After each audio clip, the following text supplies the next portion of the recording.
Hello everyone, नमस्कार and I welcome you all to Vidya Vihar. आज हम अपने सिलेबस का काफ़ी इंपॉर्टेंट सेक्शन इंडियन पॉलिटी को शुरू करने वाले हैं। इंडियन पॉलिटी आप सब जानते हैं कि अगर आप सिविल सर्विसेज की प्रिपरेशन कर रहे हैं या फिर जुडिशियल एग्जाम्स की या फिर किसी भी कंपटीशन की प्रिपरेशन कर रहे हैं तो इंडियन पॉलिटी काफ़ी इंपॉर्टेंट सेक्शन होता है। तो आज हम इसे शुरू करते हैं और सबसे पहले हम देखेंगे सिलेबस को। तो देखो, मैंने यूपीएससी प्रीलिम्स के सिलेबस को यहाँ आपके सामने लाया है बिकॉज मुझे लगता है कि सबसे ऑथेंटिक तो यही है कि यूपीएससी का सिलेबस को सबसे पहले देखा जाए। और स्टेट पीसीएस या फिर किसी और एग्जामिनेशन की बात करें तो सारे के सारे कहीं ना कहीं यूपीएससी के सिलेबस को फॉलो करते हैं, क्वेश्चंस को फॉलो करते हैं, क्वेश्चंस के पैटर्न को फॉलो करते हैं। तो आप पाएंगे कि यूपीएससी के प्रीलिम्स के सिलेबस में जो 7 हेडलाइंस दिया गया है, इसमें एक हेडलाइन है Indian polity and governance, constitution, political system, Panchayati Raj, public policy, rights, issues, etc. तो आप समझ सकते हैं कि 7 हेडलाइंस में से एक हेडलाइन है Indian polity. That's why Indian polity एक काफ़ी इंपॉर्टेंट सेक्शन हो जाता है। Not only in prelims, mains में भी अगर आप देखो तो paper 3 GS2, GS second paper और पेपर 3 जो कह लें आप, इसमें गवर्नेंस, कॉन्स्टिट्यूशन, पॉलिटी, इसका एक काफ़ी इंपॉर्टेंट पार्ट होता है। और जितने भी टॉपिक्स आप देख रहे हैं सारे के सारे इंडियन पॉलिटी के टॉपिक्स हैं। देखो, सिलेबस में जो भी टॉपिक्स दिए गए हैं, जो भी टॉपिक्स आप देख रहे हैं, वे सारे टॉपिक्स को हम बहुत अच्छे से देखने वाले हैं। आने वाले लेक्चर्स के सीरीज में सारे टॉपिक्स को एक एक करके हम पढ़ने वाले हैं। We are going to dive deep into all the topics and concepts. वो सब तो ठीक है, लेकिन साथ साथ हम यहाँ पर कुछ प्रीवियस ईयर क्वेश्चंस को भी देखने वाले हैं। तो देखो, सबसे पहले क्वेश्चंस को इसलिए देखना चाह रहे हैं क्योंकि एक ट्रेंड पता चलता है। टॉपिक्स पर तो क्वेश्चंस आते ही हैं, उसके लिए मैं टॉपिक्स को पढ़ाऊंगा, टॉपिक्स पर जाएंगे हम लोग, खूब ज़्यादा उस पर डिस्कशन होगा, नो डाउट। लेकिन कुछ चीज़ों की ओर हमें फोकस करना चाहिए। फॉर एग्जांपल, अगर आप 2023, 2022 और 2019 इन सालों का अगर ट्रेंड देखें तो कुछ कोर कॉन्सेप्ट्स के ऊपर क्वेश्चंस आ रहे हैं।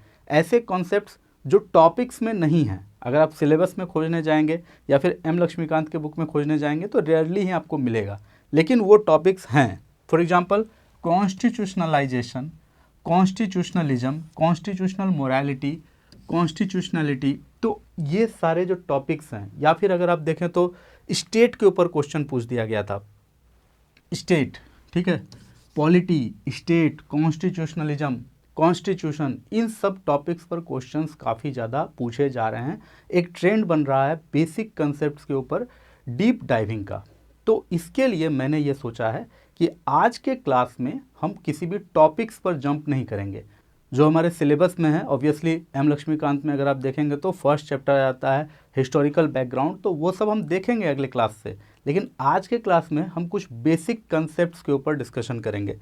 सो आज के क्लास में हम 4 कंसेप्ट्स को डिस्कस करेंगे। वो 4 कंसेप्ट्स काफ़ी बेसिक हैं और वो 4 कंसेप्ट्स में पहला है पॉलिटी, राज व्यवस्था। मैंने देखा है कई बार कि कई स्टूडेंट्स हैं जिनका प्रीलिम्स हो चुका है, कभी कभी तो मेंस भी हो जाता है, लेकिन उनको ये पता नहीं होता कि पॉलिटी का मीनिंग क्या है। इंडियन पॉलिटी के अंदर जितने भी टॉपिक्स हैं वो जान रहा है, लेकिन पॉलिटी का बेसिक मीनिंग वो नहीं समझ रहा है। ठीक है, वो बहुत ही बेसिक बात है, तो मैं चाहता हूँ कि उस पर एक बार डिस्कशन हो जाए। इसके बाद है दूसरा स्टेट, यानी कि राज्य। राज्य काफ़ी इंपॉर्टेंट कंसेप्ट है and we are going to discuss them. उसके बाद तीसरा कंसेप्ट है कॉन्स्टिट्यूशनलिज्म और चौथा कंसेप्ट है constitution. So these 4 topics are very basic, बहुत ही बेसिक टॉपिक है, बहुत ही बेसिक कंसेप्ट है। एग्जाम में कहीं भी डायरेक्ट इनसे क्वेश्चंस नहीं आता है। क्वेश्चंस जब भी आएंगे तो वो टॉपिक्स पर आएंगे जो टॉपिक सिलेबस में दिया गया है, लेकिन ये एक विजन प्रोवाइड करेगा आपको। हमारा ऑब्जेक्टिव भी यही है इस क्लास का कि आपको एक विजन प्रोवाइड करना, एक लेंस प्रोवाइड करना, जिससे आप पॉलिटी के सारे टॉपिक्स को देख पाएँ, इंटरप्रेट कर पाएँ, जज कर पाएँ। एंड एक टाइम आएगा, आपके अंदर ये एबिलिटी आएगी कि आप 150 से 200 वर्ड्स में आंसर लिख पाएंगे जब आपको इस कंसेप्ट के आधार पर क्वेश्चन पूछा जाएगा। अगर कॉन्स्टिट्यूशनलिज्म के आधार पर क्वेश्चन पूछा गया तो आप वहाँ पर बता पाएंगे कि आर्टिकल 13, आर्टिकल 32, आर्टिकल 50 या फिर सुप्रीम कोर्ट के कुछ जजमेंट, ये सारे कॉन्स्टिट्यूशनलिज्म के कंसेप्ट को प्रमोट करता है, कॉन्स्टिट्यूशनलिज्म के आइडिया को प्रमोट करता है। सो ये जो क्लास है ना, ये आपको सिर्फ और सिर्फ एक कंसेप्ट प्रोवाइड करेगा, एक विजन प्रोवाइड करेगा।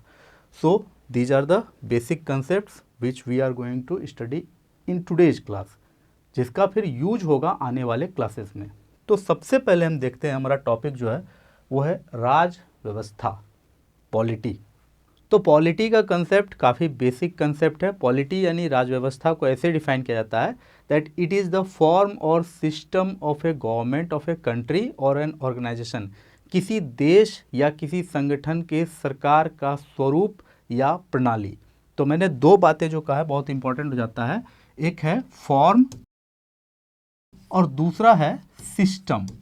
फॉर्म और सिस्टम, ये दो बातें मैंने कही। पहला यानी कि फॉर्म यानी स्वरूप और दूसरा हो जाता है सिस्टम यानी प्रणाली। बहुत ही इंपॉर्टेंट हो जाता है, देखो ध्यान से, फॉर्म और system of a government in any country और एनी ऑर्गेनाइजेशन। इस कंसेप्ट को थोड़ा और डिटेल में समझाऊंगा, लेकिन उससे पहले एक बेसिक एग्जाम्पल लेता हूं। मैं एग्जाम्पल ले रहा हूं, देखो ध्यान से समझो। अगर आपसे किसी ने आपका बायोडाटा पूछा, ठीक है, तो आपका बायोडाटा कभी भी एक वर्ड में डिस्क्राइब नहीं किया जा सकता है। बायोडाटा कभी भी एक सेंटेंस में डिस्क्राइब नहीं किया जाता है। उसको तो ऐसे बनाया जाता है, अब कोई लोग तो कुछ ज़्यादा ही बना देता है, ठीक है, लेकिन बेसिक तो उसमें ये होता है कि आपका अपीयरेंस कैसा है, ठीक है, आपका हाइट, आपका वेट, उसके बाद आपका क्वालिफिकेशन, आपके हॉबीज़, आपके अचीवमेंट्स, इन सारी बातों को जब आप एक जगह अच्छे से एक फॉर्मेट में लिखते हैं तो फिर वो बायोडाटा होता है। तो उसमें कई सारी चीज़ें होती हैं, आपका अपीयरेंस हो जाता है, फिर उसके बाद आपके क्वालिफिकेशंस होते हैं, फिर आपके अचीवमेंट्स होते हैं, फिर आपके हॉबीज होते हैं। इन सारी बातों को जब कॉम्प्रिहेंसिव वे में बोला जाता है, एक करके बोला जाता है इन सारी बातों को, तो फिर कहा जाता है biodata. Which means biodata is a comprehensive term. एक ऐसा टर्म है जिसके अंदर कई सारे चीज़ें उसमें कॉम्प्रिहेंड किया हुआ है, कई सारी चीज़ें उसमें इन्वॉल्व हैं। तो उसी तरह से आप समझो कि एक पर्सन के लिए क्या होता है बायोडाटा, किसी भी व्यक्ति के लिए हो जाएगा बायोडाटा। उसी तरह किसी कंट्री के लिए हमेशा होता है पॉलिटी। व्यक्ति का अगर बायोडाटा हो रहा है तो कंट्री का क्या होगा, पॉलिटी। तो पॉलिटी का मतलब क्या है, फॉर्म या सिस्टम के अंदर क्या क्या बातें हैं। जैसे बायोडाटा में मैंने कहा कि कई सारे कंसेप्ट उसमें इन्वॉल्व हैं, उसी तरह फॉर्म और सिस्टम कहते हैं तो उसमें भी कई कंसेप्ट उसमें इन्वॉल्व होते हैं। तो इस कंसेप्ट में इंक्लूडेड सारे टर्म्स को समझने के लिए एक बेसिक डायग्राम यहाँ पर बना रहा हूँ। तो हो सके तो आप भी इस डायग्राम को एक बार बना लें। तो ये एक बेसिक डायग्राम है, थोड़ा सा आपको यहाँ समझने के लिए मैंने इसे थोड़ा बोल्ड लेटर में बनाया है। तो देखो सबसे पहला जो एक टर्म होता है पॉलिटी में इंक्लूडेड, वो होता है how the power is organised. उस कंट्री में या उस ऑर्गेनाइजेशन में पावर को ऑर्गेनाइज कैसे किया गया है, यानी सत्ता का निर्माण किस तरह से होता है। अगर हम इंडिया का एग्जांपल लेते हैं तो इंडिया में सत्ता का निर्माण होता है डेमोक्रेसी से, यानी लोग वोट देते हैं और अपने रिप्रेजेंटेटिव को चुनते हैं, फिर वो रिप्रेजेंटेटिव एमपी एमएलए बनते हैं, फिर वो एमपी एमएलए फिर कैबिनेट मिनिस्टर्स को चुनते हैं, पीएम सीएम सबको चुनते हैं, और इस तरह से पावर का ऑर्गेनाइजेशन होता है। तो ये इंडिया का एग्जांपल है। अलग अलग कंट्री में अलग अलग तरीके से होता है। जैसे कि चाइना में अगर बात करें तो चाइना में वन पार्टी रूल है। सो हमारा डिस्कशन यहाँ मैक्सिमम इंडिया के कंटेक्स्ट में होने वाला है। तो how the power is organised, तो मैंने अभी बताया कि इंडिया में आम लोगों की भागीदारी होती है। How the power is exercised, power को एक्सरसाइज किस तरह से किया जाता है, यानी कि जो गवर्नमेंट चुन के आ गया फिर वो पावर को एक्सरसाइज कर रहा है या फिर कोई और कर रहा है। इंडिया में तो जिसे पब्लिक ने चुना फिर वही पावर को एक्सरसाइज करती है, लेकिन बगल के पड़ोसी में अगर आप पाकिस्तान को देख लें तो लोग वोट दे करके किसी को चुनती है, या फिर कभी कभी बिना वोट के भी वहाँ पीएम बन जाते हैं, लेकिन पावर को एक्सरसाइज करता है वहाँ मिलिट्री। चाहे वो स्यूडो तरीके से हो यानी छिप करके हो, चाहे खुल्लम खुल्ला हो, लेकिन पावर को वो गवर्नमेंट एक्सरसाइज नहीं करती है जिससे पब्लिक ने चुना है, जो इलेक्टेड है। लेकिन इंडिया में पावर को वही एक्सरसाइज करता है जिसे ऑर्गेनाइज किया गया है। तो ये जो पॉलिटी का जब आप कंसेप्ट को आप देख रहे हैं, मैंने कहा था ना कि जैसे बायोडाटा एक कॉम्प्रिहेंसिव टर्म है, वैसे पॉलिटी भी एक कॉम्प्रिहेंसिव कंसेप्ट है और इसमें कई सारे टर्म्स होते हैं। तो उसी को हम एक एक करके डिस्कस कर रहे हैं। How the power is organised, how the power is exercised. दूसरा है लेजिस्लेशन, कि उस देश में कानून किस तरह से बनता है। क्या एक ऑटोक्रेटिक वे में कानून बनता है। फॉर एग्जांपल अगर आप सऊदी अरेबिया या ईरान की बात कर लो, तो ईरान में क्या है, जब आप देखते हैं कुछ न्यूज़ को सुनते होंगे, हिजाब के ऊपर कोई कानून आया, या फिर पाकिस्तान में ईश निंदा यानी ब्लास्फेमी के ऊपर कोई रूल आता है, तो पता चलता है कि वहाँ का लेजिस्लेशन, वहाँ का कानून किस तरह से बनता है। तो अगर आप इंडिया के कंटेक्स्ट में देखेंगे तो इंडिया में एक पार्लियामेंट है, वहाँ पर कानून को लाया जाता है, टेबल किया जाता है बिल को, उसे प्रपोज किया जाता है, उस पर डिबेट होता है, पक्ष विपक्ष अपना अपना राय रखता है, और फाइनली जब कंसेंसस बन जाता है तो फिर वो कानून बनता है। फॉर एग्जांपल हाल ही में सरकार ने वक्फ अमेंडमेंट बिल लाया था, उसे पास भी कर दिया गया, डिबेट हुआ, बहुत सारा शोरगुल हुआ, उसे पास कर दिया गया, लेकिन सुप्रीम कोर्ट ने फिर वहाँ पर जुडिशियल ओवरव्यू किया उसका, और उसके कुछ प्रोविजंस को लागू किया गया और कुछ प्रोविजंस को सुप्रीम कोर्ट ने सस्पेंड कर दिया। तो ये भारत का अपना सिस्टम है। जब भारत के पॉलिटी को डिफाइन करने के लिए कहा जाता है तो ये कहा जाता है कि इंडिया का पॉलिटी पार्लियामेंट्री है। वाई? बिकॉज यहाँ का लेजिस्लेशन पार्लियामेंट के थ्रू होता है। फिर उसके बाद हम बात करते हैं head of the government. Head of the government, जैसे इंडिया में हेड ऑफ द गवर्नमेंट कौन है? प्राइम मिनिस्टर है। इंडिया के स्टेट्स में हेड ऑफ द गवर्नमेंट कौन होता है? चीफ मिनिस्टर होता है। वहीं इंडिया में हेड ऑफ द स्टेट कौन है? प्रेसिडेंट है। ब्रिटेन में हेड ऑफ द स्टेट कौन है? वहाँ के किंग या क्वीन है। पाकिस्तान में हेड ऑफ द स्टेट कौन है? खैर वो जाने दो। जैसे सऊदी अरेबिया में हेड ऑफ द स्टेट कौन है? तो वहाँ के किंग है। और सऊदी अरेबिया में हेड ऑफ द गवर्नमेंट भी वहाँ के किंग है। तो ये डिफ़र करता है। तो ये भी एक बहुत बड़ा एक इम्पॉर्टेंट बात होता है। अब जैसे देखो इंडिया का पॉलिटी कैसा है, तो इंडिया का पॉलिटी रिपब्लिक है। Why republic? Because head of the state है वो चुना हुआ है।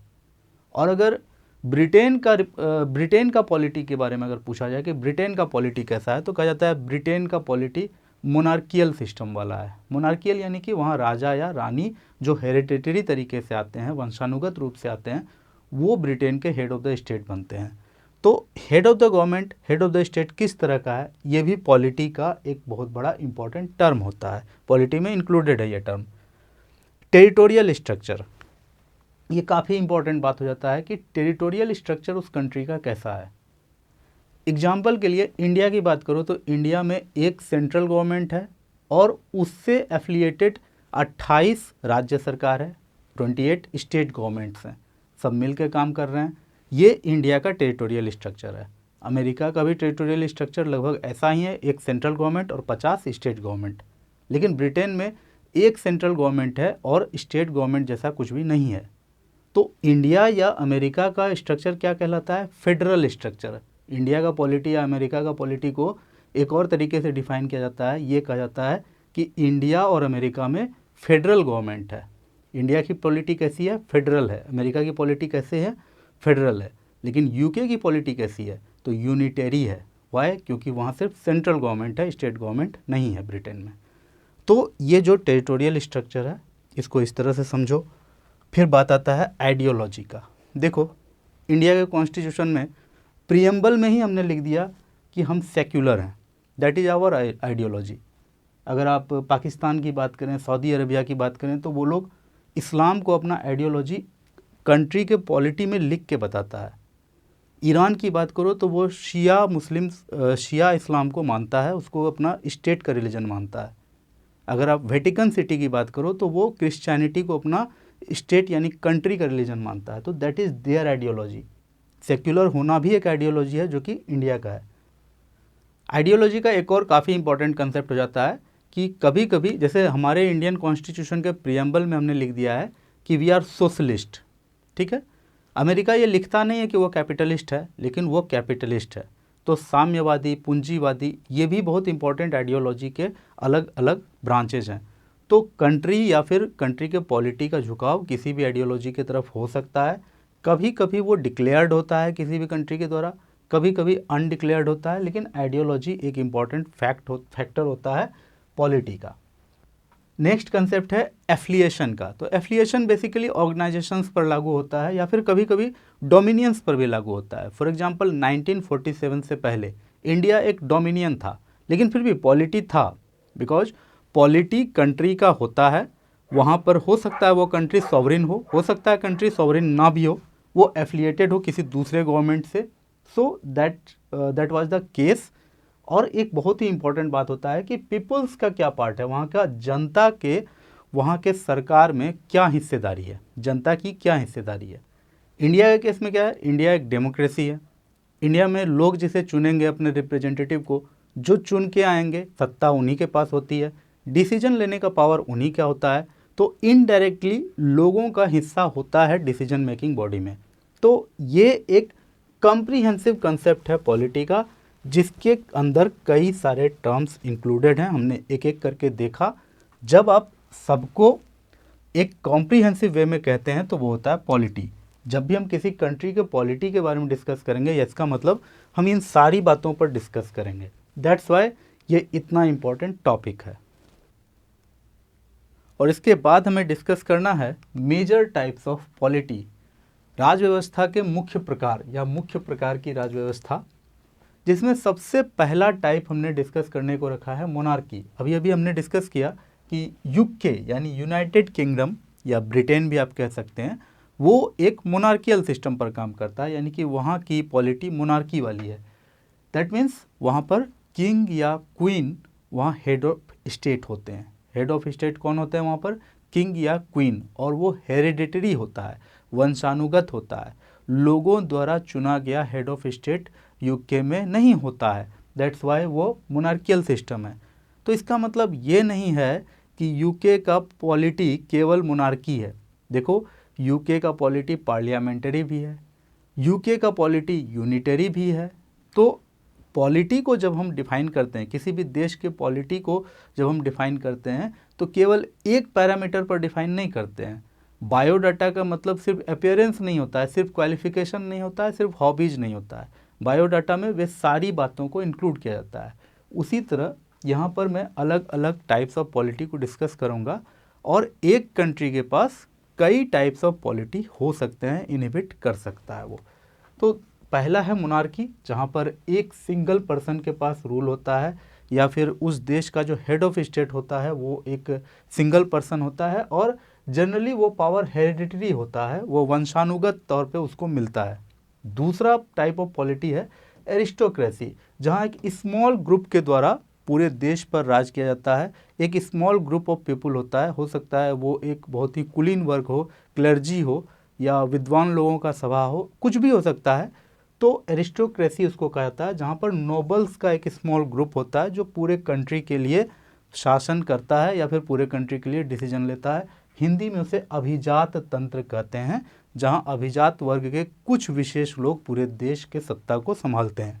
तीसरा है हमारे पास डेमोक्रेसी। डेमोक्रेसी एक ऐसा पॉलिटी होता है जिसमें सिटीजन्स के पास राइट होता है अपने गवर्नमेंट को इलेक्ट करने का। इंडिया एक इसका परफेक्ट एग्जांपल है। United states, Japan, France, England, जितने भी यूरोपियन कंट्रीज हैं, मैक्सिमम डेमोक्रेसी के परफेक्ट एग्जांपल्स हैं। इसके बाद जो नेक्स्ट है पॉलिटी, हमारा नेक्स्ट टाइप ऑफ पॉलिटी है, वो है ओलिगार्की। ओलिगार्की मीन्स जहाँ फ्यू पावरफुल इंडिविजुअल्स के पास सत्ता हो, फ्यू पावरफुल इंडिविजुअल्स डिसीजन लेते हों पूरे कंट्री के लिए, उसी को ओलिगार्की कहा जाता है। तो आपके पास एक क्वेश्चन होगा कि एरिस्टोक्रेसी और ओलिगार्की में क्या डिफरेंस है। देखो, एरिस्टोक्रेसी में जो बहुत कम लोग होते हैं, जो ग्रुप ऑफ फ्यू पीपल्स होते हैं, वो ऑनर्ड लोग होते हैं, चाहे वो स्कॉलर्स हों, चाहे वो रिलीजियसली ऑनर्ड हों, बहुत ज़्यादा सम्मानजनक लोग होते हैं, नोबल्स का ग्रुप होता है।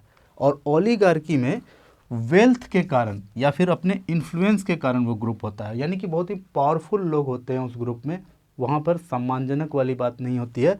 तो ओलिगार्की उसको कहा जाता है। रशिया, चीन इसका बहुत ही इंपॉर्टेंट एग्जाम्पल है। इसके बाद नेक्स्ट टाइप ऑफ पॉलिटी है theocracy, rule by religious leaders, laws are based on religion, जहाँ पर धर्म के आधार पर कानून बनते हैं और धार्मिक नेता के द्वारा वहाँ शासन चलता है, यानी सत्ता धार्मिक लोगों के पास होती है। तो Iran, Vatican city, Saudi Arabia इसका परफेक्ट एग्जाम्पल है। आप समझ सकते हैं कि ये सारे कंट्रीज में जो भी सत्ता है वो रिलीजियस लीडर्स के पास है। इसके बाद next type of polity dictatorship, तानाशाही, एक व्यक्ति द्वारा पूर्ण सत्ता के साथ शासन प्रायः बलपूर्वक प्राप्त किया गया हो, यानी कि फोर्सफुली। तो देखो, आज के डेट में तो ऐसा मिलना बहुत रेयर है। अगर आप north Korea under Kim Jong Un को छोड़ दें तो बहुत ही रेयर है कि इस तरह का कहीं डिक्टेटरशिप आपको मिले। लेकिन एडोल्फ हिटलर का जर्मनी या फिर मुसोलिनी का इटली, ये सब एक परफेक्ट एग्जाम्पल रहा है इतिहास में डिक्टेटरशिप का। इसके बाद नेक्स्ट टाइप ऑफ पॉलिटी हम यहाँ देखेंगे वो है रिपब्लिक। रिपब्लिक का मतलब होता है जहाँ पर हेड ऑफ द स्टेट लोगों द्वारा इनडायरेक्टली या डायरेक्टली चुना गया हो, हेरिडेटरी नहीं हो। जैसे भारत का राष्ट्रपति इनडायरेक्टली लोगों के द्वारा चुना गया है, तो वो कोई वंशानुगत पद नहीं है, इसलिए भारत एक रिपब्लिक है, एक गणराज्य है। नेक्स्ट टाइप ऑफ पॉलिटी है फेडरल पॉलिटी। फेडरल पॉलिटी जहाँ पर सेपरेशन ऑफ पावर्स होता है सेंट्रल गवर्नमेंट और स्टेट गवर्नमेंट के बीच में। इंडिया में एक सेंट्रल गवर्नमेंट है और 28 स्टेट गवर्नमेंट्स हैं अलग अलग स्टेट्स में। सेम अमेरिका में भी 50 स्टेट्स हैं और सेंट्रल गवर्नमेंट और स्टेट गवर्नमेंट्स के बीच में पावर का डिवीजन होता है, और इस तरह के पॉलिटी को फेडरल पॉलिटी कहा जाता है। और नेक्स्ट टाइप ऑफ पॉलिटी है यूनिटरी पॉलिटी, जहां पर सारा का सारा पावर एक सेंट्रल गवर्नमेंट के पास होता है और स्टेट गवर्नमेंट्स एग्जिस्ट ही नहीं करते हैं, उसको कहा जाता है यूनिटरी पॉलिटी। और United kingdom, France, Japan, China, ये सब यूनिटरी पॉलिटी के इंपॉर्टेंट एग्जाम्पल्स हैं, आपको पता रहने चाहिए। तो यहाँ हमने 9 मेजर टाइप्स ऑफ पॉलिटी को डिस्कस किया। प्रेजेंट वर्ल्ड में किसी भी कंट्री को जब आप देखेंगे तो आप इन 9 मेजर टाइप्स ऑफ पॉलिटी में से किसी भी पॉलिटी के द्वारा उस कंट्री के पॉलिटी को डिफाइन कर सकते हैं। And for that reason, for that purpose हम यहाँ कुछ कंट्रीज के पॉलिटी को डिस्कस करेंगे। और ऑब्वियसली सबसे पहला कंट्री रहने वाला है हमारा इंडिया। विकीपीडिया से ये स्नैपशॉट आपके लिए लाया गया है फॉर द ऑथेंटिसिटी कि वर्ल्ड हमारे बारे में क्या सोचता है। हम अपने बारे में क्या डिक्लेयर करते हैं वो तो हमने प्रीएम्बल में डिक्लेयर करके रखा हुआ है, उसे भी देखेंगे, लेकिन पहले देखते हैं कि वर्ल्ड हमारे बारे में क्या सोचता है। तो सबसे पहला जो वर्ड है वो है फेडरल। फेडरल का मतलब हो जाता है कि we have adopted the separation of power principle. Separation of power, ठीक है, हमने पावर के, सत्ता के केंद्रीकरण को नहीं अपनाया है बल्कि सत्ता के विकेंद्रीकरण को अपनाया है। सेपरेशन ऑफ पावर, एक सेंट्रल गवर्नमेंट है और 28 स्टेट्स गवर्नमेंट हैं, सो दैट्स वाई फेडरल। उसके बाद है पार्लियामेंट्री, विच मीन्स हमारे यहाँ जो भी लेजिस्लेशन का वर्क होता है वो पार्लियामेंट करती है, किसी एक व्यक्ति की मर्जी से कुछ नहीं होता है। रिपब्लिक मीन्स कि हमारा जो हेड ऑफ द स्टेट है वो इलेक्टेड है, चाहे इनडायरेक्टली ही है लेकिन वो इलेक्टेड है, वो हेरिडेटरी नहीं है, वो वंशानुगत नहीं है। अब देखते हैं कि हमने अपने बारे में क्या कह के रखा हुआ है। हमने सबसे पहले तो ये कहा था कि वी आर सोवरिन, हम सोवरिन हैं, क्योंकि करीब 200 वर्षों की गुलामी के बाद हमारा कॉन्स्टिट्यूशन लिखा गया था, तो सबसे पहले हमने खुद को सोवरिन कहा, यानी संप्रभु कहा, निर्णय लेने की शक्ति हमारे पास है। उसके बाद सोशलिस्ट, समाजवादी, सेक्युलर, हमने किसी रिलीजन की तरफ अपना कोई एफिलिएशन नहीं रखा, अपना कोई अलाइनमेंट नहीं रखा, सबको बराबर सम्मान दिया गया है, that is secular. Democratic, Republic, तो ये हमने खुद के बारे में कह के रखा हुआ है। अब आइए दूसरे कंट्री को देखते हैं। तो देखो ब्लैक एंड वाइट होने के कारण हो सकता है किसी का एम्ब्लेम का कलर चेंज हो गया है, and I am sorry for that, I am admitting कि ये ब्लैक एंड वाइट स्क्रीन करने के लिए ऐसा हुआ है। So polity of the United States क्या है? Constitutional, federal, Republic. कॉन्स्टिट्यूशनल क्योंकि वहाँ जो कुछ भी होता है कॉन्स्टिट्यूशन के अकॉर्डिंग होता है, इंडिया में भी होता है, और यूएसए अपने आप को इस तरह से एम्फेसाइज करता है। फेडरल यानी कि वहाँ एक सेंट्रल गवर्नमेंट है और 50 स्टेट्स में अलग अलग गवर्नमेंट है वहाँ पर, तो डिसेंट्रलाइजेशन ऑफ पावर वहाँ भी हुआ है। फिर है रिपब्लिक, यानी कि वहाँ जो हेड ऑफ द स्टेट है वो इलेक्टेड है, और वहाँ तो डायरेक्टली इलेक्टेड होते हैं प्रेसिडेंट। इसके बाद है politics of the United kingdom. तो यूके की पॉलिटी, ब्रिटेन की पॉलिटी कैसी है? पार्लियामेंट्री है, यानी लेजिस्लेशन का वर्क कौन करता है? पार्लियामेंट करता है। रूल बनाने का काम, लॉ बनाने का काम पार्लियामेंट करता है, किसी एक व्यक्ति या फिर ग्रुप ऑफ पर्सन के पास ये लिमिटेड नहीं है। इसके बाद कॉन्स्टिट्यूशनल, और तीसरा है मोनार्की। मोनार्की का मतलब ये हो जाता है कि वो रिपब्लिक नहीं है, वहाँ जो हेड ऑफ द स्टेट है वो कैसे हैं? तो वो हेरिडेटरी हैं, वो वंशानुगत है, राजा या रानी वहाँ पर वहाँ के हेड होते हैं। फिर जापान की बात करो तो जो बातें यूके के लिए होती है वो सारी बातें आप जापान में भी देख लोगे, यूनिटरी, पार्लियामेंटरी, कॉन्स्टिट्यूशनल, मोनार्की। सो जो ब्रिटेन के लिए है वो जापान के लिए भी है। ब्रिटेन में तो चलो यूनिटरी लिखा हुआ नहीं था, लेकिन वो है यूनिटरी, जापान में इस बात को विकिपीडिया में लिख भी दिया गया है। इसके बाद एक और एकदम कॉन्ट्रास्ट में देख रहे हैं, यहाँ देखो ये ग्रीन होना चाहिए, ये पिंक आ गया, सॉरी फॉर दैट, हो सके तो मैं यहाँ ग्रीन लगा भी दूंगा। तो ये जो है ये पॉलिटिक्स ऑफ सऊदी अरेबिया है। और पॉलिटी टाइप क्या है, तो यूनिटरी, यानी स्टेट गवर्नमेंट का यहाँ कंसेप्ट ही नहीं है।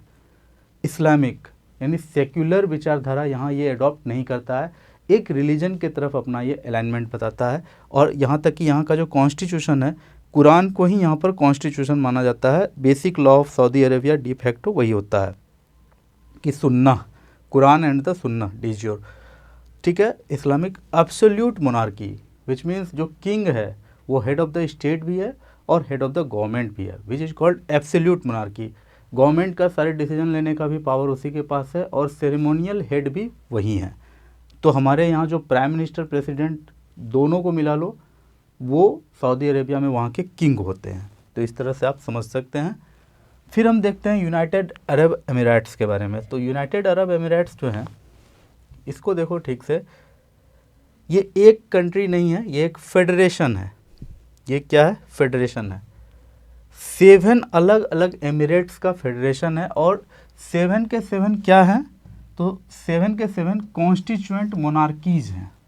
तो अबू धाबी, अजमन, दुबई, फुजियारा, रास अल खैमा, शारजा, अल कुवैन, ये 7 एमिरेट्स का एक यूनियन है, इसलिए यूनाइटेड अरब एमिरेट्स इसको कहा जाता है। और इसको कहा जाता है फेडरल, यानी कि जाहिर सी बात है अलग अलग इसमें स्टेट्स हैं इसके, तो फेडरल हो ही गया।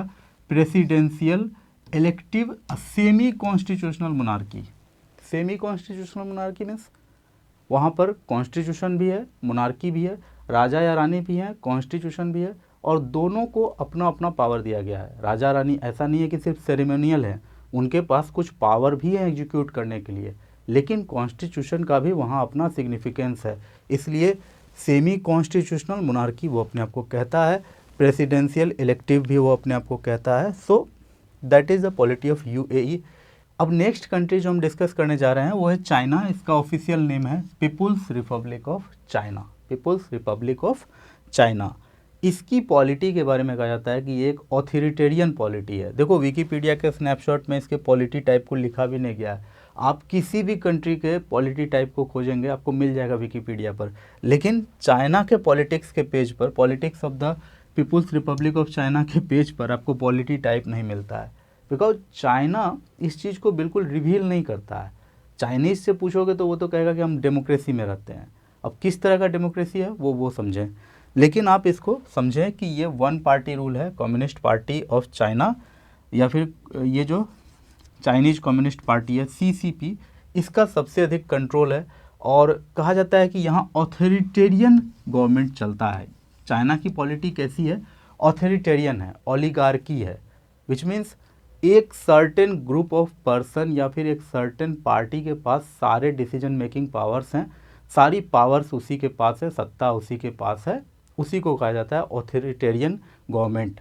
यहाँ गवर्नमेंट के पास, यानी कि जो वो लोग हैं जिनके पास सारे डिसीजन मेकिंग पावर्स हैं, उनके ऊपर किसी भी तरह का कोई लिमिटेशन नहीं होता है, कॉन्स्टिट्यूशन का या लोगों के इलेक्शन का, किसी भी तरह का कोई कंट्रोल नहीं होता है।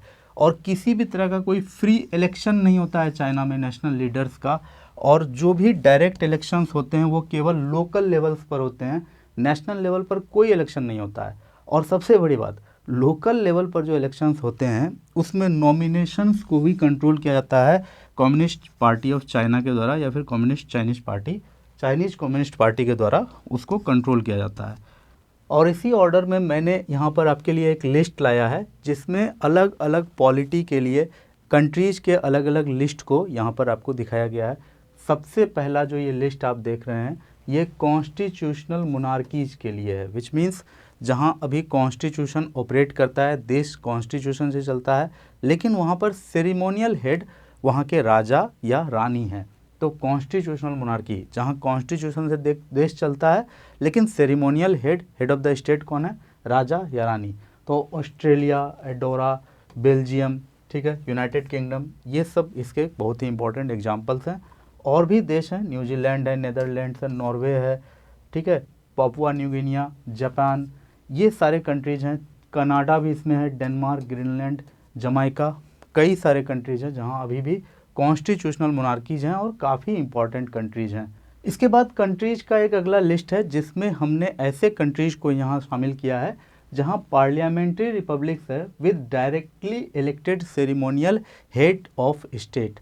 देखो, जब भी किसी देश में पार्लियामेंट होता है, वहाँ वो देश अगर रिपब्लिक है तो head of the state president हो सकते हैं या फिर हेड ऑफ द स्टेट कोई किंग हो सकता है। तो जब सेरेमोनियल कहा जाता है that means head of the state के पास किसी भी तरह का कोई पावर नहीं होता है। हेड ऑफ द स्टेट केवल किसी पेपर पर साइन कर सकते हैं, डिसीजन मेकिंग पावर उनके पास काफ़ी ज़्यादा नहीं होता है। Which means ceremonial head of state, केवल वो सेलिब्रिटी पोस्ट होता है, उसके पास किसी तरह का कोई बहुत बड़ा पावर नहीं होता है। ये क्लियर है। तो अब यहाँ देखो, डायरेक्टली इलेक्टेड, हमारे यहाँ प्रेसिडेंट जो हैं, इंडिया के प्रेसिडेंट जो हैं वो सेरेमोनियल हेड ऑफ स्टेट हैं। इंडिया के हेड ऑफ स्टेट इंडिया के प्रेसिडेंट है और वो सेरेमोनियल है, उनके पास किसी भी तरह का एग्जीक्यूटिव पावर नहीं है, लेकिन वो इंडिया में इनडायरेक्टली चुने जाते हैं। हमने जिस एमपी एमएलए को चुना है वो वोट देकर प्रेसिडेंट को चुनते हैं, लेकिन कुछ ऐसे कंट्री हैं जहाँ पर प्रेसिडेंट को डायरेक्टली चुना जाता है। तो उनका लिस्ट है बुल्गारिया, क्रोएशिया, चेक republic, Ireland, Iceland, Moldova, Singapore. तो ये कुछ इंपॉर्टेंट कंट्रीज हैं। इसके बाद कुछ ऐसे कंट्रीज का लिस्ट है जहाँ पर हेड ऑफ स्टेट को इनडायरेक्टली चुना जाता है, और इसमें सबसे पहला नाम हमने इंडिया का रखा है, फिर Iraq, Israel, Italy, Kosovo, Latvia, Germany, Georgia, Togo, Somalia. तो कई सारे कंट्रीज हैं। उसके बाद और एक लिस्ट देख लो, parliamentary republic with executive president. ऐसे पार्लियामेंट्री रिपब्लिक जहाँ पर प्रेसिडेंट भी हैं, वो हेड ऑफ द स्टेट भी हैं और उनके पास कुछ एग्जीक्यूटिव पावर्स भी हैं। उसमें south Africa, Botswana, Guyana, Kiribati, Marshall Islands, Suriname, तो ये सारे कुछ कंट्रीज हैं। फिर एक लिस्ट है प्रेसिडेंशियल रिपब्लिक्स विदाउट ए प्राइम मिनिस्टर। ऐसे प्रेसिडेंशियल रिपब्लिक्स जहाँ पर प्राइम मिनिस्टर नहीं है, तो उसमें यूनाइटेड स्टेट्स सबसे बड़ा एग्जाम्पल है, Turkey, Argentina, Bolivia, Brazil, Chile, Colombia, Comoros, Costa Rica, Cyprus, कई सारे ऐसे कंट्रीज हैं। इसके बाद नेक्स्ट लिस्ट में ऐसे कंट्रीज का नाम है जहां presidential republics with a prime minister हैं। तो प्रेसिडेंट है, वहां पर रिपब्लिक है, प्रेसिडेंट है और वहां प्राइम मिनिस्टर भी है। साउथ कोरिया इसका बहुत ही इंपॉर्टेंट एग्जाम्पल है, Kyrgyzstan, Senegal, Burundi, Cameroon, Central African Republic, Djibouti, Tanzania, Tajikistan, Uganda, ये कुछ ऐसे कंट्रीज हैं। इसके बाद देखो प्रेसिडेंट पार्लियामेंट्री सिस्टम्स, इसमें क्या होता है कि prime minister and cabinet are dually accountable to the president and the legislature. तो ऑस्ट्रिया, अजरबैजान, बेलारूस, चाड, ठीक है। तो ये सारे एक ओवरव्यू दे रहा हूँ, ये आप याद ना भी रखें तो एग्जाम में कहीं पूछने नहीं जा रहा है ये सब चीज़ें। प्रीमियर प्रेसिडेंशियल सिस्टम्स, तो कुछ यहाँ पर एक लिस्ट दिया गया है आपको। डायरेक्टोरियल रिपब्लिक, जहाँ एक काउंसिल के पास पावर्स होता है डिसीजन लेने का, एक पर्सन के पास पावर नहीं होता है, प्रेसिडेंट यहाँ पर सेरेमोनियल होते हैं, तो स्विट्जरलैंड इसका एग्जाम्पल है। फिर सेमी कॉन्स्टिट्यूशनल मोनार्की, अभी तुरंत हमने यूएई का एग्जाम्पल देखा था कि जहाँ पर कॉन्स्टिट्यूशन भी है और मोनार्क भी है और दोनों के पास कुछ पावर है। कॉन्स्टिट्यूशन के भी पास कुछ पावर है लेकिन मोनार्क के भी पास अपनी सत्ता है। तो ऐसे कंट्रीज हैं Bahrain, Bhutan, Jordan, Kuwait, Qatar, United Arab Emirates और भी कुछ कंट्रीज है, लिस्ट में यहाँ दिया गया है। फिर है एब्सोल्यूट मोनार्कीज, बिल्कुल जहाँ पर राजा या रानी के ही पास सारा का सारा शक्ति है, तो Brunei, Eswatini, Oman, Saudi Arabia, Vatican City. इसके बाद वन पार्टी स्टेट्स, जैसे चाइना की बात हमने अभी की थी, China, Cuba, Eritrea, North Korea, Laos.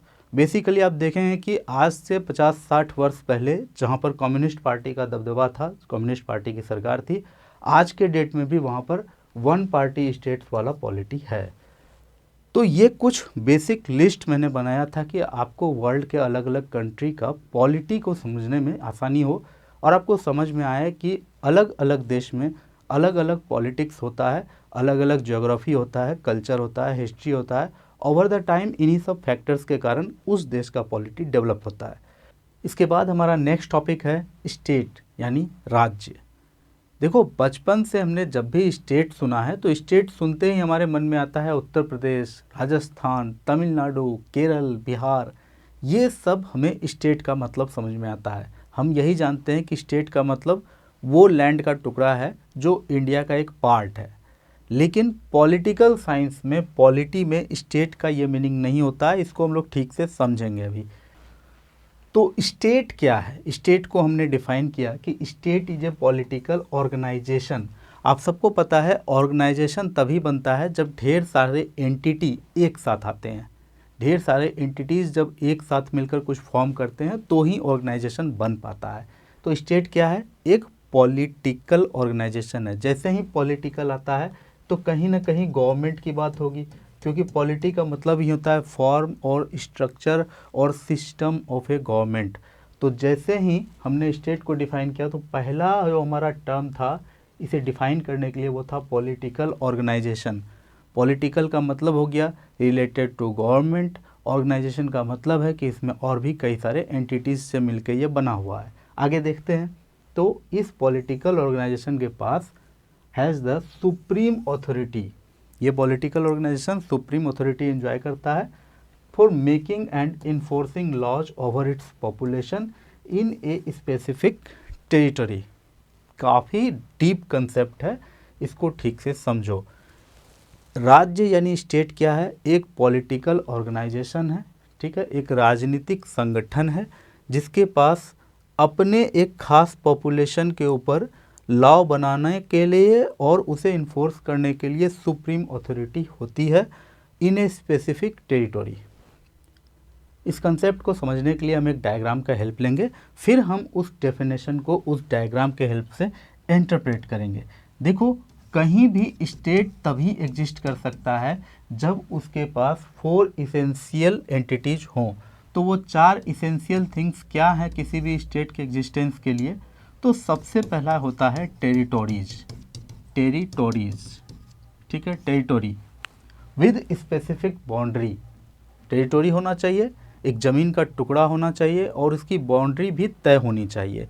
For example India की अपनी बाउंड्री तय है कि इसके नॉर्थ में क्या है? इसके नॉर्थ में हिमालय है, इसके साउथ में Indian Ocean, Bay of Bengal और अरेबियन सी है, इसके वेस्ट में पाकिस्तान की बाउंड्री है। तो इस तरह से एक क्या है कि बाउंड्री तय है, एक टेरिटोरी होना चाहिए, एक लैंड का टुकड़ा होना चाहिए। दूसरी बात होती है पॉपुलेशन। अब ऐसा नहीं है कि सिर्फ लैंड का टुकड़ा होना चाहिए, उसके साथ साथ वहाँ उसका कुछ पॉपुलेशन भी होना चाहिए, वहाँ कुछ लोग रहने भी चाहिए। और तीसरी बात फिर आती है गवर्नमेंट, ठीक है, एक गवर्नमेंट भी होना चाहिए। और वो गवर्नमेंट कैसा होना चाहिए? वो गवर्नमेंट सॉवरेन होना चाहिए। 1, 2, 3 एंड 4 इसेंशियल आइटम्स चाहिए तभी जाकर एक स्टेट का एग्जिस्टेंस है। 4 में से अगर 3 होगा तो फिर वो स्टेट नहीं होगा। अगर सपोज कि कहीं पर कोई लैंड का टुकड़ा है, वहाँ पर लोग रहते भी हैं और उनकी अपनी एक गवर्नमेंट भी है, लेकिन उस गवर्नमेंट का डिसीजन यूके में, लंदन में बैठा हुआ पार्लियामेंट में कोई secretary of state for India कर रहा है, तो क्या इंडिया उस समय स्टेट कहलाएगा? नहीं, इंडिया उस समय स्टेट नहीं कहलाता था। 1947 से पहले इंडिया एक कंट्री तो था लेकिन हम स्टेट नहीं थे। तो कहीं भी किसी स्टेट के एग्जिस्टेंस के लिए उसकी एक टेरिटोरी होनी चाहिए विद फिक्स्ड बाउंड्री, पॉपुलेशन होना चाहिए, गवर्नमेंट होना चाहिए जो कि रूल बना करके इस पॉपुलेशन पर लागू कर सके, इन्फोर्स कर सके और अंडर दिस टेरिटोरी। और वो गवर्नमेंट क्या होनी चाहिए? सोवरेन होनी चाहिए, ठीक है। 4 कंडीशंस अगर फुलफिल होते हैं तो फिर किसी स्टेट का एग्जिस्टेंस है। अगर इसमें से कोई भी एक कंडीशन फुलफिल नहीं होता है तो फिर वो एंटिटी स्टेट नहीं कहा जाएगा। और इस फैक्ट को समझने के लिए मैंने इंडियन कॉन्स्टिट्यूशन के पार्ट 3 के आर्टिकल 12 का एक स्नैपशॉट आपके सामने लाया है। आप यहाँ देख सकते हैं कि हमारे कॉन्स्टिट्यूशन ने ये क्लियरली मेंशन कर दिया है कि राज्य, पार्ट 3 में राज्य जहाँ भी लिखा जाएगा, राज्य का अर्थ होगा भारत की सरकार और संसद और राज्यों में से प्रत्येक राज्य की सरकार। यानी भारत की सरकार को भी हमारा कॉन्स्टिट्यूशन का पार्ट 3 राज्य वर्ड से संबोधित कर रहा है, राज्य वर्ड स्टेट वर्ड से एड्रेस कर रहा है। वाई? बिकॉज फिर से वही बात, 200 वर्षों की गुलामी के बाद आज़ादी मिली थी, तो सॉवरेनिटी हमें मिली थी, हमने लड़के लिया था, संप्रभुता हमने लड़के लिया, हमें आज़ादी मिली। तो उसको कहीं तो मेंशन करेंगे। तो हमने अपने आप को यहाँ पर राज्य कहा है। भारत की सरकार को क्या कहा गया है पार्ट 3 में? राज्य। तो इस तरह से आपको समझ में आना चाहिए कि ये जो स्टेट है कितना ज़्यादा इंटीग्रेटेड कंसेप्ट है। और कई स्टूडेंट्स के पास ये कन्फ्यूजन होता है कि किसे स्टेट कहा जाए, किसे नेशन कहा जाए, किसे कंट्री कहा जाए। आखिर ये 3 टर्म्स हैं क्या, क्या डिफरेंस है? तो देखो, डिफरेंस कुछ इंपॉर्टेंट पैरामीटर्स पर सेट किया जाता है। सबसे पहली बात कि स्टेट, कंट्री और नेशन तीनों को इस तरह से मैंने अलग अलग बेसिस पर डिफरेंस दिखाया है। सबसे पहली बात हो जाती है टाइप। तो स्टेट क्या है? एक पॉलिटिकल कंसेप्ट है। स्टेट क्या है? एक पॉलिटिकल कंसेप्ट है। कंट्री एक ज्योग्राफिकल कल्चरल टर्म है और नेशन एक कल्चरल, सोशल या एथनिक टर्म है। ठीक है। नेशन का अगर आप बहुत पास्ट में जाकर हिस्ट्री में उसके जड़ को ढूंढेंगे तो कहीं ना कहीं एथनिसिटी या रेस आपको उसके रूट में मिलेगा, लेकिन आज की डेट में नेशन को कल्चरल सोशल कंसेप्ट आप कह सकते हैं। दूसरा पैरामीटर हो जाता है तीनों में डिफरेंस का, वो है सॉवरेनिटी, यानी संप्रभुता, प्रभुत्व संपन्नता। तो कहा जाता है कि स्टेट तभी एग्जिस्ट करेगा जब उसके पास सॉवरेनिटी होगी, यानी निर्णय लेने की स्वतंत्र शक्ति उसके पास होगी। भारत 1947 से पहले स्टेट नहीं था।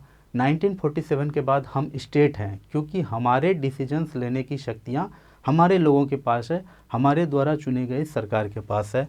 कंट्री के पास सॉवरेनिटी हो भी सकती है लेकिन कभी कभी नहीं होती है, यानी कि 1947 से पहले इंडिया एक कंट्री था बट एक स्टेट नहीं था।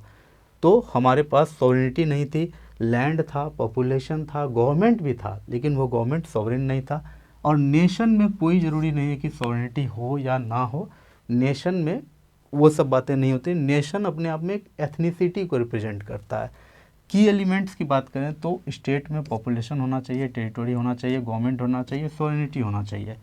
कंट्री के पास क्या होना चाहिए? लैंड, पॉपुलेशन और रिकॉग्निशन। ठीक है, रिकॉग्निशन। फॉर एग्जांपल अगर आप ताइवान की बात करें, ताइवान एक कंट्री है, ठीक है, एक सॉवरेन कंट्री है, लेकिन रिकॉग्निशन के लिए अभी भी वो अपनी लड़ाई लड़ रहा है। इजराइल भी अपने रिकॉग्निशन के लिए अभी भी लड़ाई लड़ रहा है। पैलेस्तीन का भी वही हाल है। तो कोसोवो और भी कई सारे कंट्रीज़ हैं जो कि कंट्रीज़ तो हैं लेकिन स्टेटहुड के लिए अभी वो संघर्ष कर रहे हैं।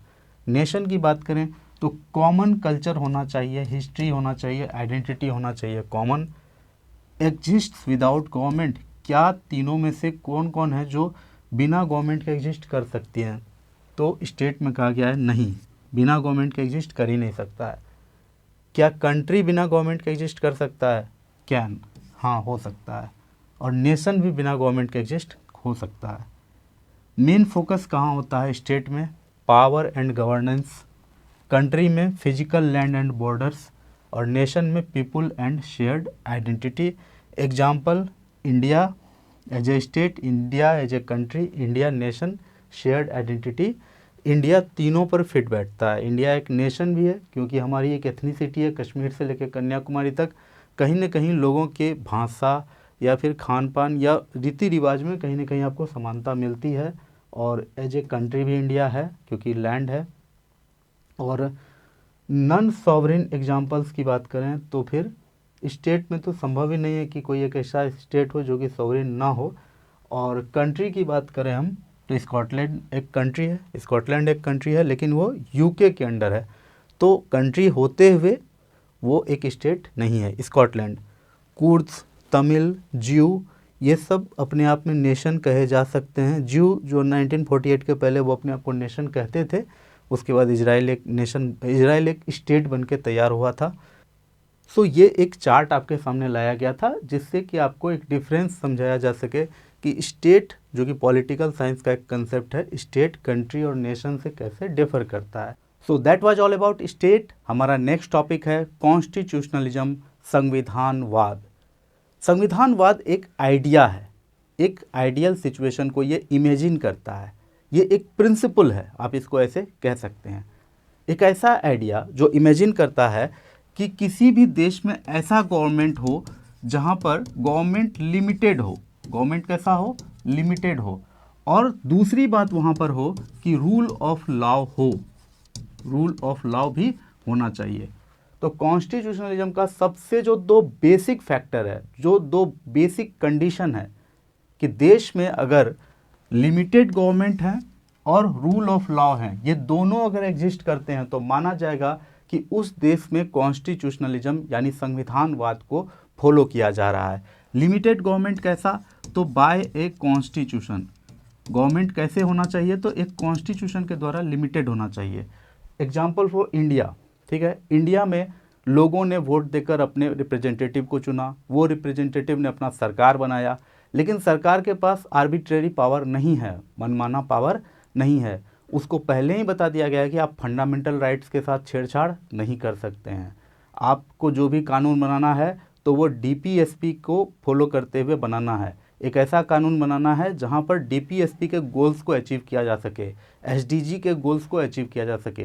तो ये सारे कुछ लिमिटेशंस गवर्नमेंट पर लगे हुए हैं, कई सारे कानून बने हुए हैं। हमारा आर्टिकल 22 हमें ये राइट देता है कि गवर्नमेंट आपके साथ किसी भी तरह का ज्यादती नहीं कर सकता है। सो पहला जो कंडीशन है कि गवर्नमेंट लिमिटेड होना चाहिए। दूसरा कंडीशन है कि जो कानून है वो रूल ऑफ लॉ होना चाहिए, जो भी कानून है उसका राज होना चाहिए। कानून द्वारा राज नहीं, रूल बाय लॉ नहीं, रूल ऑफ लॉ, ठीक है। जो भी लॉ है, जो न्याय संगत बातें हैं उसको फॉलो किया जा रहा है, उसमें हर किसी को इक्वल ट्रीट किया जा रहा है, कहीं भी कोई पक्षपात नहीं हो रहा है। ये दोनों बातें जहाँ पर होती हैं उसी को हम कहते हैं कॉन्स्टिट्यूशनलिज्म, ठीक है। Constitutionalism equals limited government and rule of law. देखो ये एक बेसिक बात है, ठीक है, कॉन्स्टिट्यूशनलिज्म से रिलेटेड ये बिल्कुल बेसिक बात है। आज से 100 साल पहले इस तरह का कंसेप्ट कॉन्स्टिट्यूशनलिज्म में लाया गया था और उस तरह से ये कंटिन्यू कर रहा है। लेकिन आज के डेट में कॉन्स्टिट्यूशनलिज्म एक बहुत ही कॉम्प्रिहेंसिव टर्म हो गया है और कई सारे प्रिंसिपल्स इसमें ऐड किए जा चुके हैं। तो एक बार फिर से डेफिनेशन को पहले देख लेते हैं, फिर हम बाकी प्रिंसिपल्स को देखेंगे। तो constitutionalism means the idea that the power of the government should be limited by a constitution, ठीक है। गवर्नमेंट का पावर जो है एक कॉन्स्टिट्यूशन के द्वारा लिमिटेड होना चाहिए और government must function according to the rules and principle laid down in it. और गवर्नमेंट मनमाने तरीके से नहीं चले, गवर्नमेंट का काम जो भी है, गवर्नमेंट का फंक्शन बिल्कुल उस कॉन्स्टिट्यूशन के अकॉर्डिंग ही हो। That's why constitutionalism equals limited government plus rule of law. और देखो ये जो दो कंडीशंस हैं, रूल ऑफ लॉ और लिमिटेड गवर्नमेंट, ये आज से 100 साल पहले कॉन्स्टिट्यूशनलिज्म की जब शुरुआत हुई थी तब ये दो कंसेप्ट्स, ये दो कंडीशन मैंडेटरी थे। लेकिन टाइम के साथ इसमें और भी कंडीशंस ऐड होते चले गए, जिसमें एक बहुत ही इंपॉर्टेंट कंडीशन है सेपरेशन ऑफ पावर्स, सत्ता का विभाजन। जैसे कि हमारे यहाँ इंडिया में विधायिका, कार्यपालिका और न्यायपालिका, यानी कि लेजिस्लेचर, जुडिशियरी और एग्जीक्यूटिव, ये तीन बॉडी को अलग अलग पावर्स मिला हुआ है। विधायिका कभी भी जाकर कानून इन्फोर्स नहीं कर सकती है। विधायिका यानी लेजिस्लेचर का काम है कानून बनाना, उसे इन्फोर्स करने का काम है एग्जीक्यूटिव का, और उस पर न्याय करने का पावर किसके पास है, जुडिशियरी के पास है। और पावर का सेपरेशन इस तरह से किया गया है कि कोई भी एक दूसरे को इंटरफेयर नहीं कर सकते हैं और इसी कारण पावर का कहीं भी कंसंट्रेशन नहीं होगा। बिकॉज एक कहावत है, एब्सोल्यूट पावर करप्ट्स एब्सोल्यूटली। पूरा कहावत है कि power corrupts, absolute power corrupts absolutely. Power corruption लाता है, पावर भ्रष्ट करता है, सत्ता भ्रष्ट करता है, और पूर्ण सत्ता किसी को मिल जाए तो वो पूर्ण रूप से भ्रष्ट हो जाएगा। अगर कभी एग्जीक्यूटिव ने कोई गलती की, एग्जीक्यूटिव में करप्शन आया, जुडिशियरी उसको रोक देगा। जुडिशियरी में किसी तरह का करप्शन आता है तो एग्जीक्यूटिव या लेजिस्लेचर उसको रोक देगा। लेकिन अगर कोई एक बॉडी को बहुत ज़्यादा पावरफुल आप बना देते हैं और कहीं बाय चांस वो अगर करप्ट हो जाए तब तो पूरा देश का ही बेड़ा गर्क हो जाएगा ना। That's why separation of power काफ़ी ज़्यादा ज़रूरी है और ये कॉन्स्टिट्यूशनलिज्म के प्रिंसिपल में ऐड किया गया था। अब हम दूसरा देखते हैं, सॉरी चौथा यहाँ जो पैरामीटर है, चौथा कंडीशन है वो है चेक्स एंड बैलेंसेस, ठीक है, चेक्स एंड बैलेंसेस। तो each organ of government keeps a check on the others to maintain a balance. एक संतुलन बना रहना चाहिए, ठीक है, एक संतुलन बना रहना चाहिए। सुप्रीम कोर्ट अगर जुडिशियरी का सबसे हेड बॉडी है, सबसे सर्वोच्च अदालत है सुप्रीम कोर्ट, तो उसके पास बिल्कुल आर्बिट्रेरी पावर नहीं होना चाहिए जुडिशरी में। वहाँ कुछ एक check and balance legislature, executive और जुडिशरी के बीच में होना चाहिए। कुछ checks and balances state government और सेंट्रल गवर्नमेंट के बीच में होना चाहिए। That is one condition. उसके बाद है supremacy of the constitution. Constitution हमेशा सुप्रीम होना चाहिए, उसके ऊपर कुछ नहीं होना चाहिए।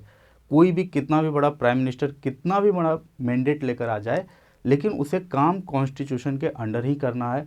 कॉन्स्टिट्यूशन को कहीं से भी वो हैम्पर ना करे, ये व्यवस्था उस देश में होनी चाहिए, तो माना जाएगा कि उस देश में कॉन्स्टिट्यूशनलिज्म फॉलो किया जा रहा है।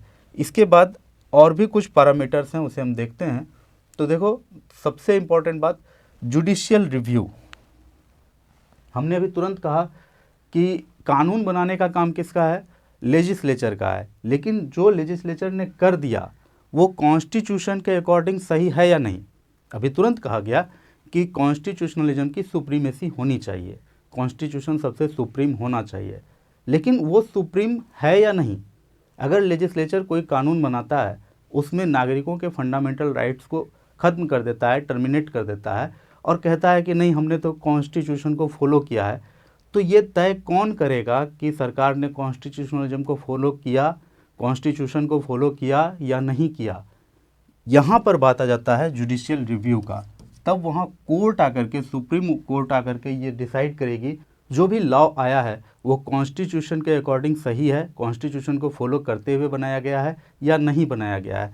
सो जुडिशियल रिव्यू भी कॉन्स्टिट्यूशनलिज्म का एक इम्पॉर्टेंट कंडीशन होता है। प्रोटेक्शन ऑफ फंडामेंटल राइट्स भी कॉन्स्टिट्यूशनलिज्म का एक इम्पॉर्टेंट कंडीशन है। इसके बाद accountability of government. Government is answerable to the public, और वहाँ पर एक अकाउंटेबिलिटी मेंटेन होना चाहिए। और इंडिया में अकाउंटेबिलिटी के लिए कई सारी संस्थाएं हैं, जैसे CAG है, विजिलेंस डिपार्टमेंट है, लोकपाल है, लेकिन इसके अलावा सबसे बड़ा अकाउंटेबिलिटी होता है पब्लिक के प्रति सरकार का। आज जो सरकार में बैठे हुए हैं उसे 5 वर्ष बाद फिर से पब्लिक से वोट लेने जाना है। That's why it's a big accountability. तो वो भी उस देश में होना चाहिए। गवर्नमेंट की अपनी एक अकाउंटेबिलिटी होनी चाहिए, जवाबदेही होनी चाहिए कि गवर्नमेंट को एक बार जाकर फिर से पब्लिक को जवाब देना है कि उसने क्या डिसीजन लिया, क्यों लिया। Independent judiciary. जुडिशरी बिल्कुल इंडिपेंडेंट होनी चाहिए, वो किसी के दबाव में काम ना करे, ये भी एक कंडीशन है। और पॉपुलर सॉवरेनिटी, यानी कि जो जनसत्ता है, यानी कि लोगों का एक बड़ा स्टेक होना चाहिए गवर्नमेंट में, लोगों की भागीदारी होनी चाहिए देश की सत्ता में। तो इतने सारे कंडीशंस हैं कॉन्स्टिट्यूशनलिज्म के। अगर किसी देश में ये सारे कंडीशंस को फॉलो किया जा रहा है अच्छे से, दैट मीन्स उस देश में कॉन्स्टिट्यूशनलिज्म को फॉलो किया जा रहा है। That is the whole meaning of constitutionalism. अब आपको समझ में आ गया होगा कि कहीं ना कहीं ये सारी चीज़ें संभव तभी हो सकती है जब देश में क्या हो, डेमोक्रेसी हो। ठीक है, ऐसा तो कभी कोई राजा होगा नहीं कि वो कहेगा कि नहीं रूल ऑफ लॉ ही रहे, चाहे उसमें जो हो जाए। राजा अपने हिसाब से, अगर कहीं मोनार्कियल सिस्टम है और मोनार्क को सारा पावर है, तो फिर वो अपने हिसाब से देश को चलाएगा। जहाँ वो फिट बैठेगा, जहाँ उसके हित फिट बैठेंगे, वहाँ वो उस तरह से देश को चलाएगा। लेकिन कॉन्स्टिट्यूशनलिज्म का कहना है कि एक डेमोक्रेटिक वे में देश को चलाया जाए। तो ये कॉन्स्टिट्यूशनलिज्म यानी संविधानवाद के कुछ बेसिक प्रिंसिपल्स थे। अब हम कॉन्स्टिट्यूशनलिज्म को इंडियन कंटेक्स्ट में देखेंगे। देखो, हमारे कॉन्स्टिट्यूशन में कुछ प्रोविजंस ऐसे हैं जिनको देखकर आपको फील आएगा कि that is the principles of constitutionalism. For example article 13 को आप देखो। आर्टिकल 13 स्पष्ट रूप से ये कहता है कि अगर ऐसा कोई भी लॉ 1950 से पहले था या 1950 के बाद में कोई सरकार बना दे, लेकिन अगर वो फंडामेंटल राइट्स के अगेंस्ट हैं, इनकंसिस्टेंट हैं, या फिर डेरोगेशन में है फंडामेंटल राइट्स के, तो वे सारे के सारे लॉज को वाइड माना जाएगा, अपने आप वो खत्म माने जाएंगे। उस लॉ को कभी भी फोर्स में नहीं लाया जा सकेगा। That is the meaning of article 13।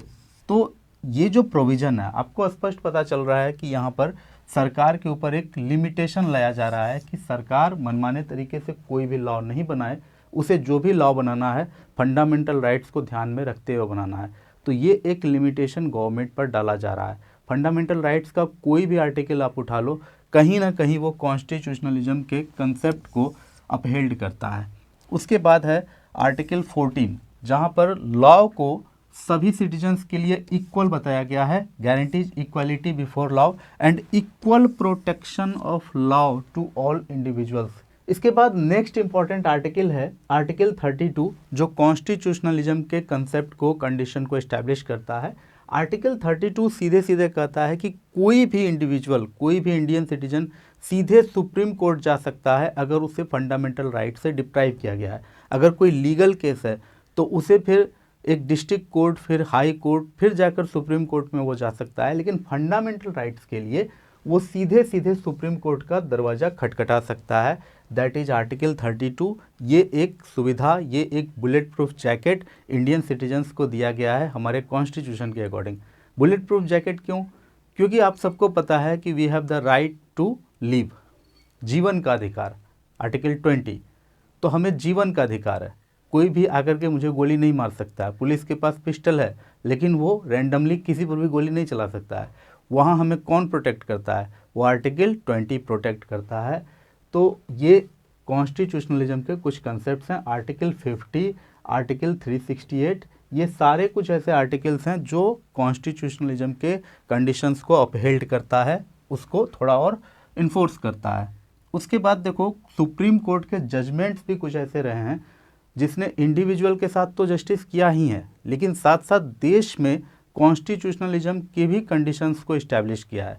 उसमें सबसे इम्पॉर्टेंट हो जाता है Kesavananda Bharati versus state of Kerala case 1973, जिसमें बेसिक स्ट्रक्चर डॉक्ट्रिन को डिस्कस किया गया।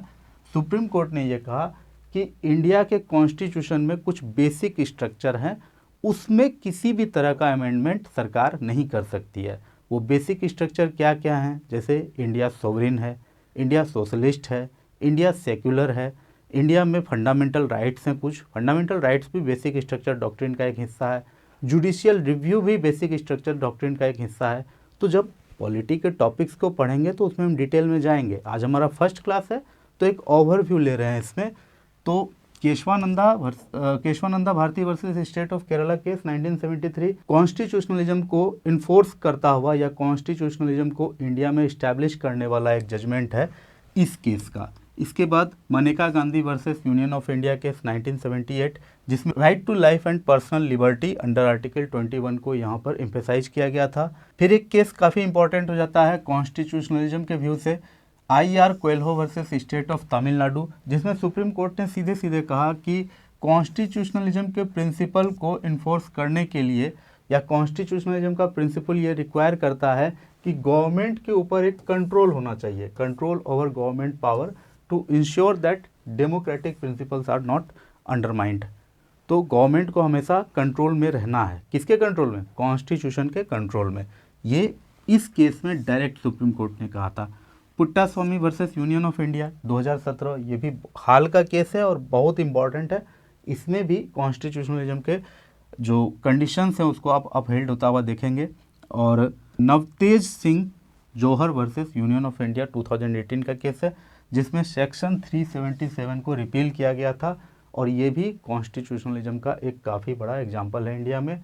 अब हमारा नेक्स्ट टॉपिक है कॉन्स्टिट्यूशन, संविधान। कॉन्स्टिट्यूशन क्या होता है? किसी भी देश का जो सुप्रीम लॉ होता है उसी को हम कॉन्स्टिट्यूशन कहते हैं, सर्वोच्च कानून। ये रिटन फॉर्म में भी हो सकता है, इंडिया में, USA में ये रिटन बुक के फॉर्म में है जिसको हम कॉन्स्टिट्यूशन कहते हैं। कई ऐसे देश हैं जहाँ पर रिटन नहीं होता है ये कॉन्स्टिट्यूशन, लाइक यूके में रिटन कॉन्स्टिट्यूशन नहीं है, लेकिन कॉन्स्टिट्यूशन वहाँ भी एग्जिस्ट करता है। तो ध्यान रखना, डेमोक्रेसी जितने भी हैं उनके पास उनका एक कॉन्स्टिट्यूशन होता है, और कॉन्स्टिट्यूशन हमेशा वहाँ के गवर्नमेंट के फ्रेमवर्क को इस्टेब्लिश करता है, लेआउट करता है। जो भी कंट्री का पॉलिटी होगा, ठीक है, पॉलिटी चाहे प्रेसिडेंशियल हो, प्राइम मिनिस्टेरियल हो, जिस भी तरह का पॉलिटी होगा वो वहाँ का कॉन्स्टिट्यूशन स्पष्ट रूप से उस बात को एक्सप्लेन करेगा कि गवर्नमेंट किस तरह से यहाँ ऑर्गेनाइज होगा, किस तरह से गवर्नमेंट काम करेगा, और जुडिशरी किस तरह से काम करेगी, एग्जीक्यूटिव किस तरह से काम करेगा। ये सारी बातों को कॉन्स्टिट्यूशन डिक्लेयर करता है उस कंट्री के लिए।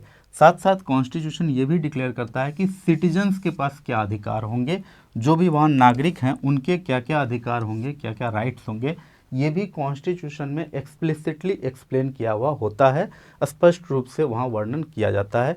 और इसके साथ साथ कॉन्स्टिट्यूशन के कुछ इंपॉर्टेंट फीचर्स देख लेते हैं। सबसे पहला फीचर जो मैंने बताया, defines structure of the government, सरकार की रूपरेखा को निर्धारित करता है। किसी भी देश का संविधान उस देश के सरकार की रूपरेखा को निर्धारित करता है। दूसरा है डिस्ट्रीब्यूट्स पावर, सत्ता का विभाजन। सेंट्रल गवर्नमेंट के पास कितना पावर है, स्टेट गवर्नमेंट के पास कितना पावर है। शेड्यूल 7 में ये सारी बातों को लिख दिया गया है। अलग अलग सब्जेक्ट हैं, सेंट्रल गवर्नमेंट के 100 सब्जेक्ट्स हैं, स्टेट गवर्नमेंट्स के भी कुछ सब्जेक्ट्स हैं। तो अपने अपने स्फेयर में सब काम करेंगे, ये कॉन्स्टिट्यूशन क्लियर कर देता है सत्ता का विभाजन। साथ साथ कॉन्स्टिट्यूशन ये भी सत्ता का विभाजन करता है कि जुडिशियरी, एग्जीक्यूटिव और लेजिस्लेचर के पास क्या क्या पावर्स होंगे। लिमिट्स पावर, जब आप फंडामेंटल्स पढ़ेंगे आने वाले क्लासेस में तो आप देखेंगे कि स्पष्ट रूप से कॉन्स्टिट्यूशन में लिखा गया है कि स्टेट ये नहीं कर सकता है, स्टेट नागरिकों के बीच में भेदभाव नहीं कर सकता है। वहाँ स्टेट का मतलब भारत सरकार और राज्य सरकार से होता है। तो स्पष्ट रूप से सरकार को लिमिट करता है, पावर को लिमिट करता है कॉन्स्टिट्यूशन। और चौथा इंपॉर्टेंट फीचर है एक्सप्रेसेस आइडियल्स, आदर्शों को व्यक्त करता है। देखो 200 वर्षों की गुलामी के बाद भारत को फ्रीडम मिला था और जो फ्रीडम फाइटर्स थे उस समय के, उनमें से मैक्सिमम कॉन्स्टिट्यूएंट असेंबली में बैठे। तो कॉन्स्टिट्यूशन के द्वारा उन लोगों ने अपने वैल्यूज, अपने आइडियल्स को भी एक्सप्रेस किया था। फॉर एग्जांपल उन लोगों ने जस्टिस, देखो जस्टिस के लिए तो काफ़ी उन लोगों ने लड़ा था। अंग्रेज के टाइम में कोर्ट उनका, जज उनका, वकील उनका, तो जस्टिस इंडियंस को काफ़ी मुश्किल से मिल पाता था। तो कुछ ऐसे आइडियल्स वैल्यूज जैसे justice, liberty, equality, fraternity, sovereignty, democracy, ये कुछ ऐसे आइडियल्स हैं, कुछ वैल्यूज हैं जो उस समय के फ्रीडम फाइटर्स चाहते थे कि इन्हीं पर देश का फाउंडेशन रखा जाए। तो उन लोगों ने कॉन्स्टिट्यूशन के प्रियम्बल में या कॉन्स्टिट्यूशन के प्रोविजंस में इन बातों को अच्छे से लिख डाला ताकि हम आज भी देखते रहें और हमें अपना आइडियल्स और वैल्यूज पता रहे, उससे कहीं भी हम वांडर ना करें, कहीं भी ना भटके। So that was all about polity, state, constitutionalism and constitution. I hope ये क्लास आपको बहुत पसंद आया होगा और आपके लिए काफ़ी बेनिफिशियल रहेगा। तो मिलते हैं सेकेंड लेक्चर में। Till then good bye.